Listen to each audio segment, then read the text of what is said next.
Свою внеплановую проверку сотрудники Роспотребнадзора начинают со столичных производителей хлебобулочных изделий. Эта пекарня начала работать несколько месяцев назад. В цехе все работники в белых халатах и перчатках, как и требуют правила. А вот по документации у проверяющих есть ряд вопросов. Договор производственный контроль вы как-то ездили заключать, так его и не заключили, по-моему, да? Вы знаете, они сказали приедут, но из-за того, что ковид был, они сказали, нам сейчас немножко не до Надо вас. программу вам сделать. Да. Ну, тогда, Пятимат, вы к нам подъедете, мы вам объясним все документы, которые нужны.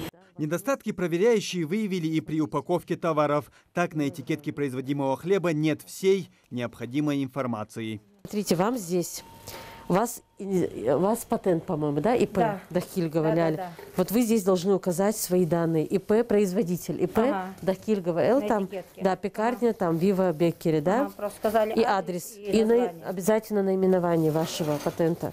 Аналогичные нарушения специалисты Роспотребнадзора выявляют и в другой столичной пекарне. Правда, в этой не нашлось документации вообще. Со слов хозяйки, все бумаги хранятся у нее дома. Вы хозяйка?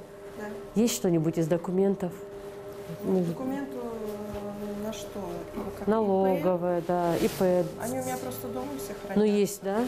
Привезете нам тогда. Сертификаты, что-нибудь есть? Да. Там тоже дома, да, все? Да. А никаких документов нам не предоставили, ни с налоговой регистрацией, ни санитарных книжек, ни декларации соответствия продукции. То есть мы дополнительно вызовем предпринимателя для того, чтобы эти документы все были представлены. И в этой пекарне есть нарушение санитарных норм. Работники без халатов и перчаток. Также нет маркировки инвентаря. А готовая продукция реализуется без необходимой упаковки. Нарушений много.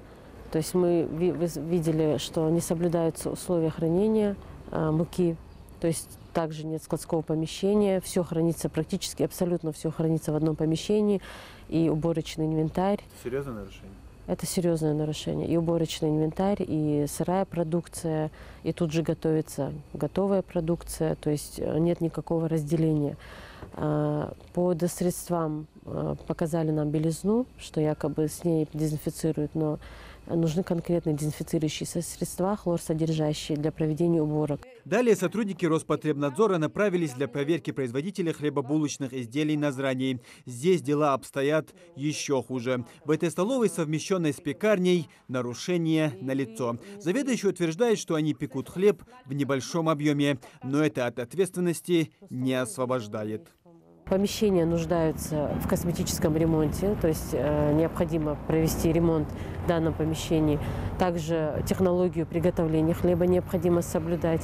Не увидели мы маркировки кухонного инвентаря, не увидели никаких досредств для проведения ежедневных уборок. Нет никакого разделения также, что это между столовой и пекарней. То есть все вместе, все вперемешку. И личные вещи, и столы, и стулья, и инвентарь, и цеха. Все это находится вместе, то есть нет никакого разделения. Всего только в 3 проверенных пекарнях комиссия зафиксировала несколько десятков нарушений. Руководителям выпишут предписание, чтобы устранить все выявленные нарушения, дается месяц. После проведут повторную проверку. И в случае неисправления производителям грозят серьезные меры, вплоть до закрытия. Муслим Ганиев, Асхаб Билакиев, Новости 24.